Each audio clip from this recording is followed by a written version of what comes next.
नमस्कार, welcome back to Hariom inspires India.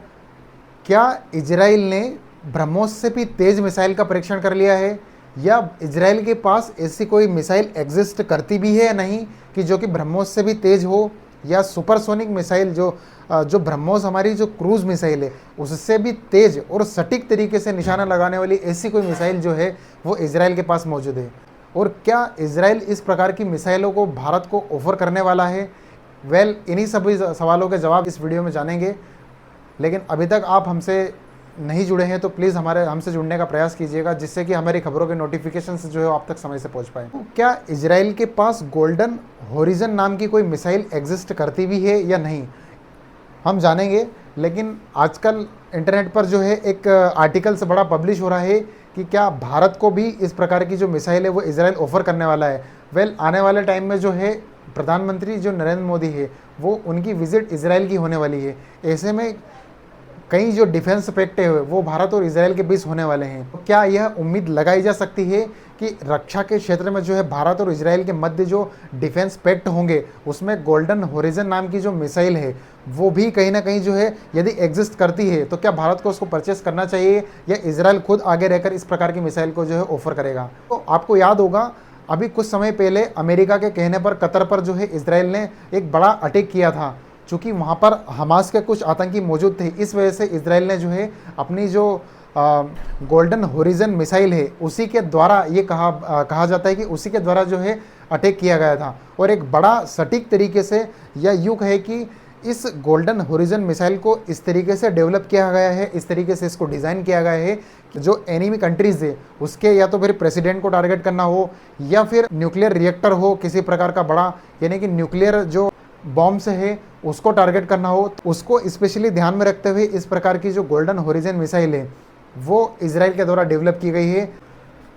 Faster than the BrahMos what is golden horizon ballistic missile Israel is offering India, यानी कि यह ऐसी कौन सी मिसाइल है जिसका जो है डेवलपमेंट इजराइल ने किया है, और क्या इंडिया को ऑफर करने वाला है इजराइल इस मिसाइल को। आप ये सोच रहे होंगे कि ये एक ऐसी कौन सी मिसाइल है जिसको भारत को परचेस करना चाहिए या नहीं करना चाहिए। तो ये आखिर ऐसी कौन सी मिसाइल है जो ब्रह्मोस से भी तेज़ है और एकदम सटीक तरीके से जो है बम्बार्डमेंट करती है और अपने टारगेट को जो है डिस्ट्रॉय करती है। आइए थोड़ा सा हम इस मिसाइल की जो क्षमता है, पावर को हम समझते हैं कि किस तरीके की मिसाइल है और क्यों जो है इसके बीच में, यानी कि इजराइल, यहाँ पर इजराइल पड़ता है और यहाँ पर जो है कतर है। और जब इजराइल से इस मिसाइल को फायर किया जाता है, यानी कि इजराइल ने जब कतर के ऊपर इस मिसाइल को फायर किया था तो उन्होंने स्पष्ट कहा था कि हमने कतर में जाकर इस मिसाइल को फायर नहीं किया है, बल्कि इजराइल में बैठकर ही यहीं से फाइटर जेट्स के माध्यम से जो है इस मिसाइल को फायर किया गया।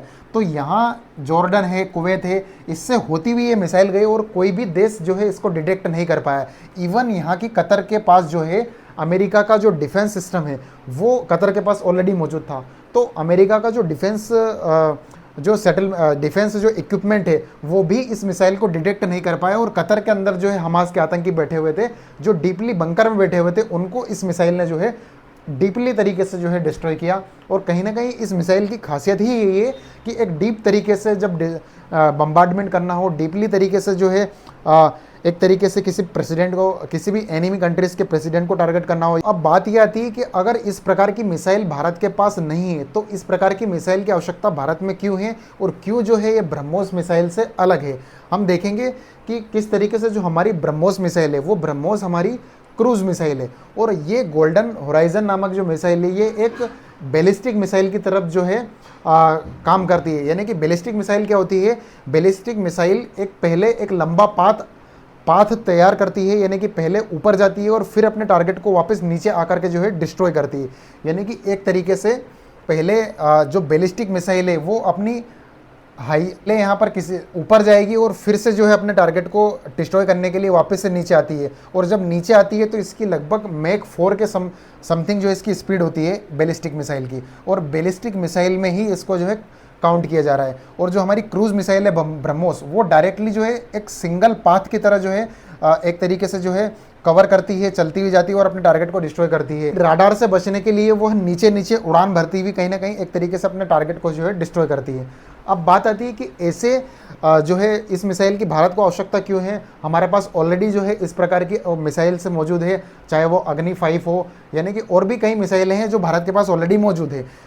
इस मिसाइलों की खासियत ये है कि यदि कल को यदि पाकिस्तान के साथ एस्केलेशन होता है और यदि हमको टारगेट करना हो पाकिस्तान के लीडर को, पाकिस्तान की जो पॉलिटिकल लीडर है मेन या फिर आर्मी चीफ को जो है यहाँ पर चाहे आसिफ मुनीर हो, उनको अगर टारगेट करना हो तो ऐसी कंडीशंस में जो है इस मिसाइल की आवश्यकता भारत को पड़ने वाली है, क्योंकि ये मिसाइल बंकर में जाकर भी अंदर तक जो है टारगेट कर सकती है। बाकी आपकी क्या राय है इस विषय पर? क्या इस प्रकार की मिसाइल की आवश्यकता भारत को है? क्या भारत को इस प्रकार की मिसाइलों में इंटरेस्ट दिखाना चाहिए, या फिर अभी रिसेंटली जो है आने वाले टाइम में यानी कि कुछ ही समय बाद जो है इजराइल की यात्रा पर जो है प्रधानमंत्री जाने वाले हैं और इजराइल इस मिसाइल को ऑफर भी कर रहा है, तो क्या भारत को इस प्रकार की मिसाइल खरीदना चाहिए? अब missile that will transform India's air power, यानी कि इंडिया की जो एयर पावर है, डिफेंस जो इंडिया का जो डिफेंस सिस्टम है उसको क्या मजबूत करेगा? क्या इस प्रकार की मिसाइल को खरीदना चाहिए? कमेंट बॉक्स में ज़रूर कमेंट करके बताइएगा। Thank you so much.